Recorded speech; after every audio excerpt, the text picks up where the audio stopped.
வணக்கம். நான் நந்தகுமாரி. இரண்டாம் பருவம் BA தமிழ். இன்றைய செய்தி.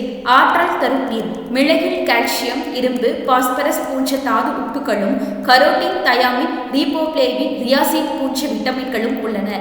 இவை பல்வேறு நோய்களுக்கு அருமருந்தாக அமையும்.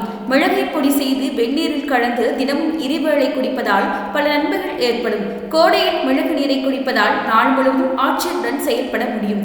மலச்சிக்கலால் அவதிப்படுகிறவர்கள் மிளகு நீரை தினமும் இருவேளை குடித்தால் குடல் இயக்கம் சீராக இருக்கும். மிளகு நீரை காலையில் 1 டம்ளர், இரவில் படுக்கும் முன் 1 டம்ளர் என குடிக்க உடல் வறட்சியை தடுக்கலாம். மிளகு நீரை தினமும் 2 வேளை குடித்தால் பசியை கட்டுப்படுத்தி உணவின் மீதுள்ள அதிகப்படியான நாட்டத்தை குறைக்கும். எடை குறைக்க நினைப்பவர்களுக்கு மிளகு நீர் ஒரு சிறந்த பானம். மிளகில் உள்ள காரத்தன்மை உடலின் வளர்ச்சிதை மாற்றத்தை தூண்டி குறைந்த காலத்தில் அதிக கலோரிகளை வேகமாக கரைக்க உதவும். தினமும் மிளகு நீரை குடிப்பது எலும்புகளுக்கு நல்ல பாதுகாப்பையும் ஆரோக்கியத்தையும் வழங்கும். மிளகு நீர் கெட்ட கொழுப்புகளின் தேக்கத்தை தடுத்து நோய் எதிர்ப்பு மண்டலத்தை வலுப்படுத்தி நோய்களின் பாதிப்பை தடுக்கும். புற்றுநோய் மற்றும் நீலவையும் தடுக்கும். நன்றி.